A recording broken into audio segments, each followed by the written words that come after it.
and welcome to the 20 Minute Moat, a Verloop.io podcast. Today, we're talking to a friend of the organization, Mr. Ghose, who's currently serving as the Vice President of Partnerships at Headout.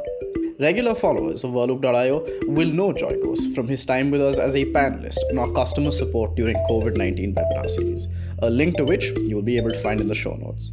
Today, Joy joins us to teach us the skills required to excel in partnership. A lot of it is contacts and context. How he manages stress, sleep, and travel while working at a hypergrowth startup. Constant evolving and keeping up with the pace is the biggest challenge for anybody. And how he stands out in a field where first impressions have a lasting impact. Leaves a mark in the mind of the people you meet, and yes, you meet the most number of people in hospitality. So like we mentioned at the top of the show, let's start off by talking about how you got here. Where does this joy for travel come from? Pardon the pun. My dad chose this industry for me. When I did my hotel management back in the days, I had choice of doing engineering. I had choice of going to Bangalore or, study for engineering, study for anything. But my dad thought that, okay, given my personality, I'll do good in tourism. So he pretty much chose the industry for me, and there was no returning from it. I like interacting with people. I like putting myself out there, meeting new people, traveling to different geographies for work, and try to understand that what value each of these regions can bring to the other, and try to match them, right? Try to match supply and demand, which is the basics of our job. And you can match that at so many levels. You can match a company to another company. You can match one partner to another partner. I think I derive immense joy from that. If you talk to my friends, they'll also tell you I'm a connector. I like to bring people together so that they can then draw from each other's energies or from each other's work and make sense out of it. So I enjoy being a connector and being that central force that brings things together. Once you figured out that travel was the direction that you wanted to go in, talk to me more about how the University of Wales helped you realize that dream. There were semesters in Singapore and in Wales. Mm-hmm. I did not like the time in Wales because it was very boring. But Singapore, of course, was a very, very interesting time. And I had amazing fun studying there. We had professors come down from UK to teach us, and then the students were from everywhere. It was a very good time. And many of us chose the dissertation topics that we did based on the curriculum of the university, right? And I always had it in mind that I would not do something very generic. I would want to do something very focused on that topic. So we learned about that. We were in debate groups together. We did dissertations together, and there were some of the things that you do, like typical stuff that you do in MBA college, right? So you study the policy, what Levi's did, for example, to revive their brand, etc. Then you look at what hotels, like what secondary or tertiary group hotels can do to make a cohesive brand and all of that. That always excited me. But the most exciting part about that was to learn about how relations between countries can help or can affect your economies. And it can go down to the level of affecting travel, affecting, even the rate of a hotel room, right? Those things were the most important thing that I took away with me. So I thought that, okay, why not? Let's explore that. Geopolitics is interesting. Do you have an example of how that affected travel in particular? Yes, for example, Korea, right? Korea is one of the biggest markets for me right now. Korea and Japan relationships, not good right now. So we have seen a drastic drop of the Koreans who would go to Japan and purchase, like Universal Studios Japan, top selling product. Universal Studios Osaka, top selling product in our industry in this part of the world, right? I dare say it's the top most selling product. And most of the consumption would come from the Chinese and the Koreans. But that part has completely dropped because of the tension between the two countries, right? So the next step would be that, okay, if that's a drop for the country, it's also a drop of sales for me as a company. So how do I now find some other people to sell this to, which is the other top countries that's going into Japan and going into Universal Studios? The answer lies far south. So it's like Indonesia and Malaysia. They are the other top ones with very experiential destination of Japan. That's where they would try to go, right? So yeah, these things we take into consideration. And that's a very clear effect that I see had happened on these markets. So you do college, you then go on to work at Universal Studios, you then go on to work at Hong Kong Tourism Board, Klook, and now you're Vice President Partnerships at Headout. What skills do you think have helped you get where you are right now? So a lot of it is contacts and context, both of which you need to build over time. Partnerships can be like there's two-sided. One is supply relations, one is distribution relations, and then there's your core partnerships with your banks and with your airlines, with your credit card companies, etc. I look at all of these for Headout, and at least for Asia, which I'm more concentrated on supply relations, as I'm building my inventory for all the theme parks, tours and activities, suppliers that's out there, right? So mostly you need to be on top of your regions because every region is very different. How they operate, the payment systems and the credit facilities that is offered to you, it's very different. Once you start working on each region, it's how you learn, right? And then the relationships that you know someone through someone who you have met through someone else, that's how it grows. And then in the early stage of your career, if you have been with a bigger brand, it again helps because you build perspective. Because the moment you have a big brand backing you up, you command the interest of everybody who wants to then work with you. And then as you build perspective and then being in different companies through your career in the early stage and then finding your niche and what you like to do, it also helps give you what you want to do. So, and I always wanted to be in some kind of an international relations kind of business. I wanted to manage multiple regions because I just love getting into the culture, talking to different people from different parts of the world. And that's how, if you look at my day now, I talked like morning, I start talking to Australia, then I start talking to Japan, Singapore, and then afternoon to India, Dubai, and so on, right? So I enjoy doing that actually. There's basically two schools of thought when it comes to learning, right? One is that you teach yourself, and the second is that you have other people who teach you stuff in your life. Is there anyone that you look up to who's taught you stuff, and what specifically have they taught you? There are quite a few, actually. Learning, it's an ever-growing process, right? You learn from someone else and then from someone else. So building culture is really important because often leaders in very hyper-growth firms, etc., focus so much on growth and they forget to build a team culture. One of my biggest learnings being in the industry, and this has come very much from our CEO at Headout, Varun, who is perhaps one of my favorite individuals in the industry. And that's why I'm working for him, just because of his management style and his genuinity in how he runs Headout. And he has really put the effort to build the culture of this company. And every employee you talk to in Headout would probably tell you that. But going back a few steps, few years, so there are those that leaves a mark when you're very, very young and also in college. One such guy is a guy called Arunav Chaudhary. He was my senior in college who went on to work with Emirates and Etihad in the Middle East and all that. Still in the hospitality industry. I learned the basics of networking and socializing and etiquettes from him. Then there's another important guy who helped shape my career is Douglas Akers. He is currently at Universal Studios Beijing, Senior Director of Park Operations. He was the guy who hired me at Universal Studios Singapore. And I really look up to him in the industry.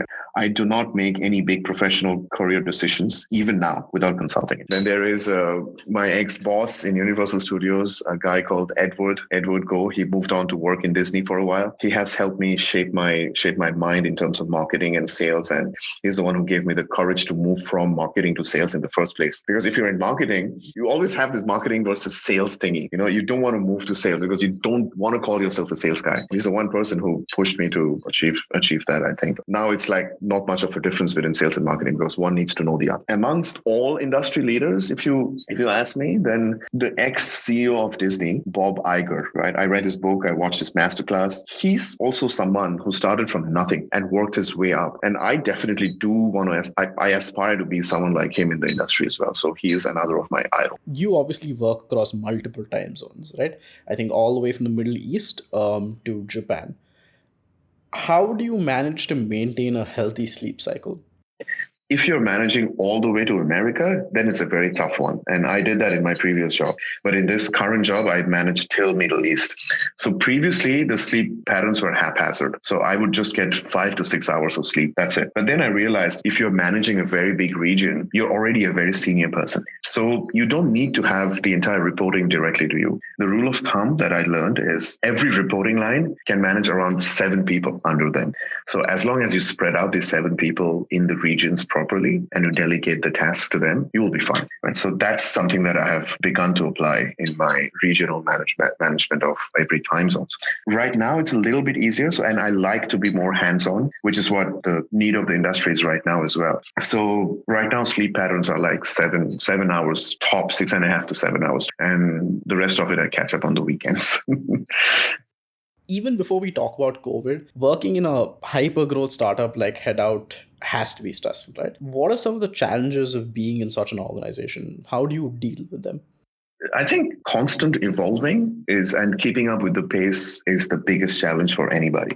Everybody is trying to keep up with that because you cannot possibly be fine at any level with that kind of stress, that kind of pace and everything. I think it can be broken into 3 to 5 broader points about startups, about the pace and the challenges that you face. The first thing is about focus. There's just too much going on and too much to do all the time. So how does one find the priorities which helps the right growth decision? So you need to find that. Generally, for all startups, the focus is always on sales, right? Find the different channels and avenues where you get sales from. Then the second one would be innovation. When you innovate something, there's a high possibility that it might fail. You obviously don't want it to fail because it takes a lot of effort and time and cohesiveness between all the different teams to innovate something, right? So anything can be built in a fast-paced form, just like ours, just like Headout, right? Question is, what do you want to build? To hypothesize this is another big challenge. So there are a lot of discussions that we have in focus groups within the company to figure out what kind of automation do you want to build next. Then standardize your process and procedures. I think it happens in every firm after it reaches a certain level. It is difficult for any firm to achieve this kind of structure and processes at a startup level. So this is something that you need to constantly, drag with because it's not possible, right? Then the other thing will be to, delegate. You need to delegate to the field managers, right? And you see in every startup, again, this is another problem because it's the founder's baby, right? So you delegate to a co-founder or your first few employees. But beyond that, when you hire somebody from the industry, you would want to delegate, but then you also want to be involved. So that's something that we all face.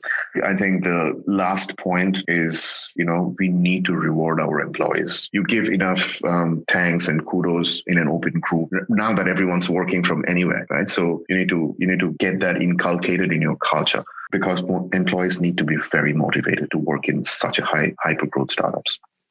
As someone who works in travel, I imagine that you traveled a lot for work. Since the pandemic has stuck, that's obviously reduced a lot. Can you give us a little insight into what business now looks like, especially without travel? I used to travel at least twice a month. If you look at my year, I know that January I need a visit to Korea. I need another visit to India because of a travel summit, and Korea just to meet partners. In February, I need a visit to Philippines.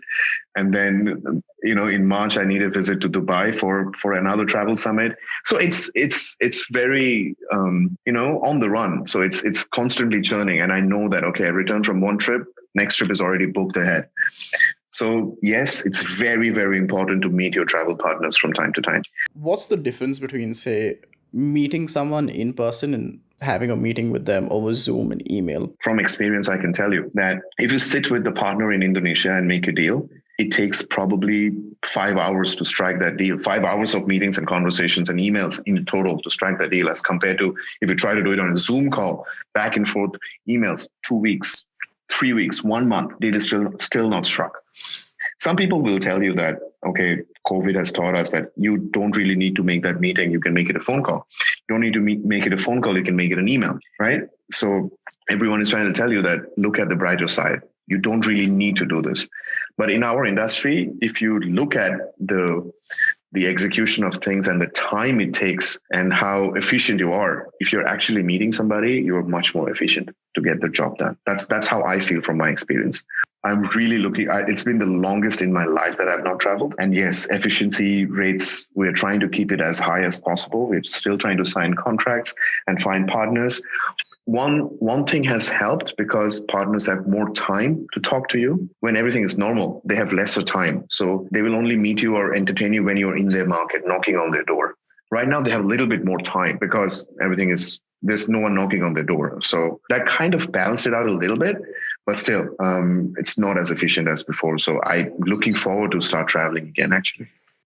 Typecasting happens a lot in the travel sector, right? People get put into boxes based on fairly arbitrary factors. I think ethnicity being one. What is your experience with that been like? That's a very, very interesting question, actually. And you are right that often sales and marketing people are typecast. I wanted to break out of it. I've always seen in the industry that this stereotyping of industry personnel based on even their ethnicities, it always happens. Korean, Chinese, Indian, expected to know and specialize in their ethnic markets. Same as whenever I mention that I own restaurants in Hong Kong, wrong. It's always assumed that it's an Indian restaurant, right? And I always tell them, no, it's not an Indian restaurant. That's very too complex for me to do an Indian restaurant. So, and I have seen this always in the industry as I grew within it. And even my bosses and people I've learned a lot from are typecasted. But somehow I never wanted to be typecast.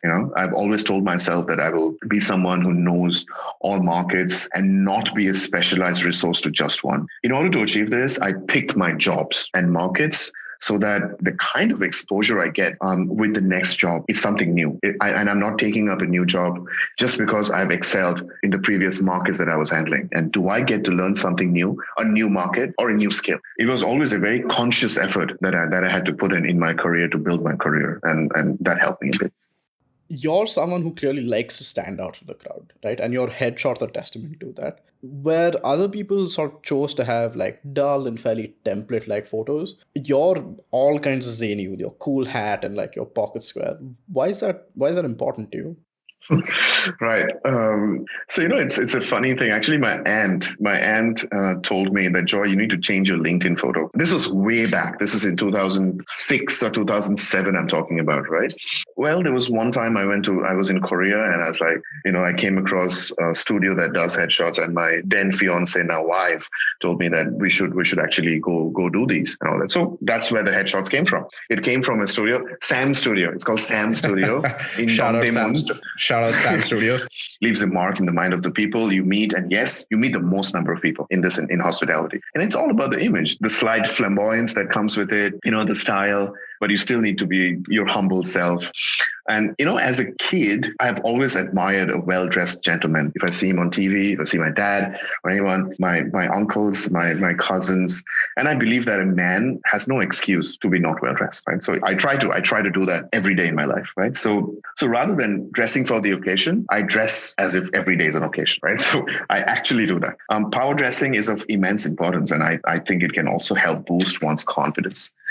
In an experience-based company like Headout, why is customer support so important, and how do you keep customer support outstanding? Most important is you need to define your parameters, the type of support required. By defining parameters, I mean the type of support required and what interfaces and business units need to offer that support. Then tackle each of them individually. So are you supporting a supply partner, which is like Universal Studios is a supply partner to Headout.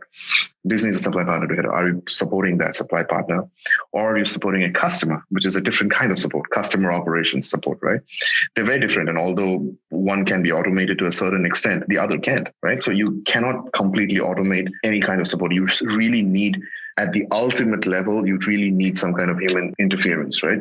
What do you think is the most important factor when you're trying to deliver quality customer support? Time is of the utmost importance. How soon can you solve this and get off the hook of any query? That is the most important thing. Solving for time hence becomes the most efficient. So in our business, it's in real time. A guest should not have to need to call us, actually. If he's calling us, he's probably standing and waiting for his ticket, or he's having date change issues, or he's standing at the wrong pickup point, etc. Now, I know that automation is something that Headout really focuses on as a company, but there's simply not a lot of companies that do what you do. How do you go about automating your support? How do you do that through the COVID-19 pandemic, for example? So how do you build this kind of support system from scratch? So what we have done during COVID, actually, we have automated a lot of cancellation queries. So, okay, guest is asking for a cancellation. Rather than, if you ask for a credit card to be canceled, they will put you through to an operator, actually, right? Every time. Even that was the same in our industry. If you ask for something to be canceled and a refund, you always talk to an operator because it involves money. It involves finance, and you have probably spent money marketing this product to the guest. So you have actually, this booking has actually cost you. And now you're refunding the booking value, not the marketing amount that's already gone to waste, right? So we try to solve for this in a manner that when customers would call with huge refund requests, with huge amount of calls piling up for refunds, we automated that by saying that, okay, we'll process your refunds. It'll go straight to your Headout account. And we will add another 25% in Headout credits back for you. That struck a chord with the consumers, and they were happy with that resolution rather than waiting for a long time to talk to a customer service officer, right? So we solved for that. And similar, so if there is a need of automation, and if automation is a solution for any kind of inbound queries, Headout has done that, right? So, and I dare say we work with a very intelligent group of people in terms of technology, and I've not seen any other company churn out automations as fast as Headout is doing right now. So building from scratch, proper understanding, system level integration, and that level of automation has also helped us be abreast with things and with changes and with customer support. As the last question of this interview, and I think this is particularly poignant, if 2020 has taught us anything, it's the importance of giving back to people, right? You're obviously someone who's spent a lot of your career giving back, and this is in different ways. Can you talk to me about why that's so important to you? It is actually something that I don't do this enough. I wish I did this much more. In Singapore, I was working with Resorts World Universal Studios, right? I was part of the CSR team. So we would go and do activities like we would visit elderly homes. We would take a bus and bring the entire block over to Universal Studios and would play with them the entire day. We would play with underprivileged kids. Mm-hmm. Then we would go clean the beach and all of these kind of activities. So I was much more involved in Singapore that time. In Hong Kong, I'm involved in some community projects. So the area where my restaurant is in Hong Kong, that area is called Wan Chai. So how do you collectively work with the other businesses in that region and with the people living there to collectively bring that area up? Something more cohesive with everybody. So I'm involved in those kind of projects. And of course, there's no ends to charity. I wish I get more chance to do this in the community I'm living in right now. But this is something that I feel very strongly about to give back to the society. Thanks so much for listening to this episode of the 20 Minute Moat presented by Whirlloop.io. We post new episodes, bonus content, and full interviews on our website and social media. Just visit Whirlloop.io/podcast, no more. If you like what you heard, please subscribe on Apple Podcasts, Spotify, or wherever else you listen from. It means a lot and it helps support the show.